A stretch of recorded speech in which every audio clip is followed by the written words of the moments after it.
to the sound of a Hammond B3 connected to a Leslie 122. The Leslie Model 122 is the most popular model to be connected and the recommended model to be connected to a B3 or a C3 Hammond, although there are other similar models that will sound just as good, like the 147, the 142, the 145. The main difference being the way the organ is wired to make those other Leslie models work. But if we were to assign a standard system, it would be the B3 to the Leslie 122.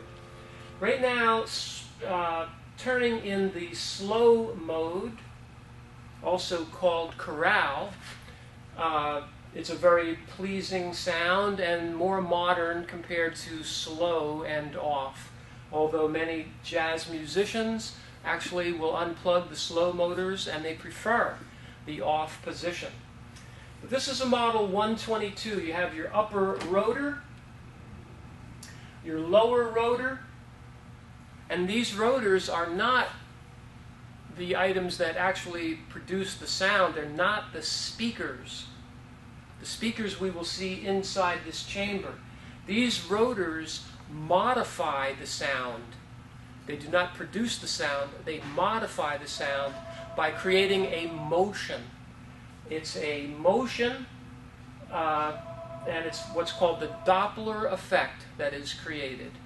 So what we're going to do now is we're going to remove the back of the Leslie and let you see the internal motors and speakers. Now that we've removed the middle section from the back of this Leslie 122, you can more clearly see the major components. We never recommend leaving the back off because the back is an integral part of the tone that gets created, at least the middle section of the back. Now, for safety reasons, there's a back that goes on the top and there's a back that goes on the bottom. There are actually 3 back pieces. Many people will remove the upper portion of the back because it lets out about 20% more of the highs. But if you're in a situation where you have children or anyone that might stick their fingers in there, we highly recommend not removing that back. If you're in a chamber or someplace safe where you could safely remove this baffle, then do so, but keep in mind the safety issue involved and make sure that it's not going to produce a disastrous result. The 2 motor assemblies, one for the lower and one for the upper, are actually comprised of 2 motors each. One fast motor and one slow motor for the bottom. One fast motor and one slow motor for the top. And they therefore will produce the slow effect that you're seeing now, and then the faster tremolo effect when the Leslie switch is engaged and changed over to the tremolo. These motors are energized from the power amplifier. You will see down here that there are 4 plugs, very similar to the lamps you have in your home. And inside this power amplifier chassis is a relay that changes from the white plugs, which represent the slow speed, to the brown plugs, which represent the fast speed. So when you're changing your Leslie switch, you're actually turning electricity off or on. Well, actually, you're turning the electricity off to one motor and on to the other motor, depending on which motor you select. This is a 15-inch bass woofer. We recommend Jensen speakers. This is what is actually producing the bass tones.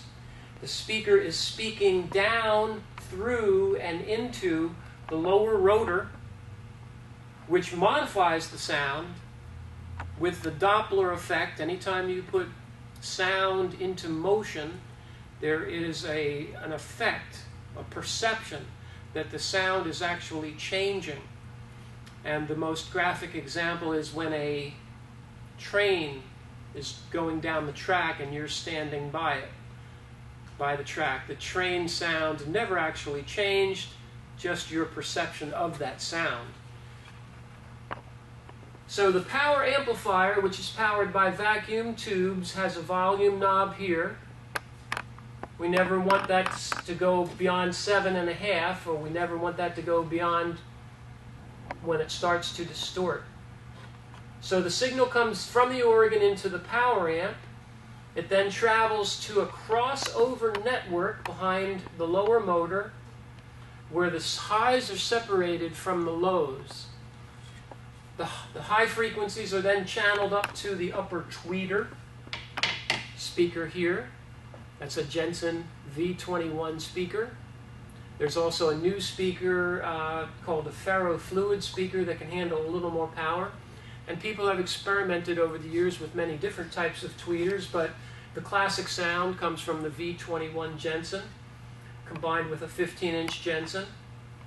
From the power amplifier, from the organ to the power amplifier to the crossover, which splits the highs between the upper tweeter and the lower 15. The upper horn requires a few drops of oil once a year to keep it spinning. All moving parts require lubrication. Now we're just going to spend a few moments explaining the importance of using caution when plugging in and unplugging the Leslie cable. There's only one way that this cable will connect to the Leslie. Can we get a close-up of this cable? Two of these ports or connection points are larger than the other four. The two large ones actually have a small dot to additionally help you identify them. Never force the Leslie cable onto the Leslie. It will only go on one way, and it'll actually go on nice and smooth if you're lining it up correctly. Usually, but not always, the two largest contact points will be at the top of the cable and at the top of the Leslie connection. So we're going to take a careful look. We're going to make sure that the dot is near the top, or at, let's say, 12 o'clock. We're going to approach the Leslie connection, and we're going to see if that slips on there nice and smooth, almost like it had butter or oil on it. Just slips on there nice and smooth. If it wasn't slipping on nice and smooth, it would feel like something is wrong, because it is. So it's supposed to slip on nice and smooth, just like it had butter on there. It's just beautiful when the plan comes together. So please don't ever force it. It's intended to go on there one way. And I would emphasize that those two larger contact points carry electrical current, AC power. There's AC, electrical power, just like you power up a lamp in your home. That is needed to energize the motors and, of course, the tubes in the power amplifier. Now, you'll notice you do have vacuum tubes in there. They all need to be working correctly. You'll also notice that there is a fuse holder right here. There'll be a 2.5 amp slow glow fuse in this fuse holder. If you have a lightning storm and then you notice the Leslie's not coming on, check your fuse right here. Always check your connections. It's best to have the organ turned off when you plug everything in. And thus concludes our brief overview of a Leslie 122 speaker, its internal parts, hooking it up, occasionally adding lubrication to the upper rotor and to the shafts of the motors. If you can get a drop of oil in on the shafts of the motors, that's a great thing to do.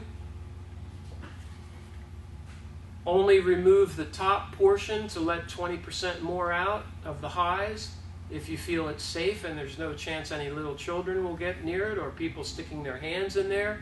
Otherwise, we recommend that you keep the cover on.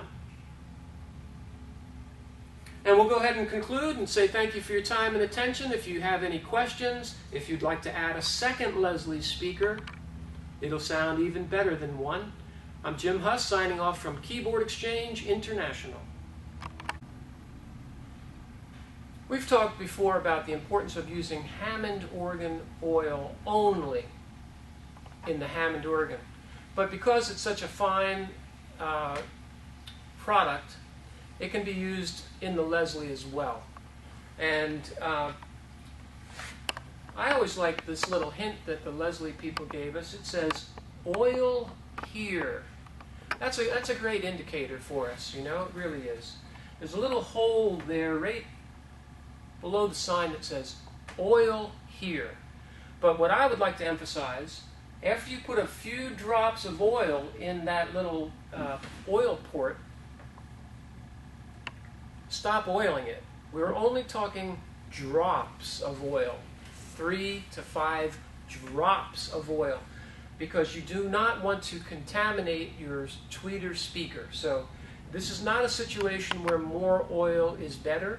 You are not a friend to your Leslie by giving it extra oil. You are a friend to your Leslie by giving it the proper amount of oil. 3 to 5 drops there, no more, once a year. That will lubricate the moving parts associated with the horn. I forgot something on the previous video, which is Leslie belts.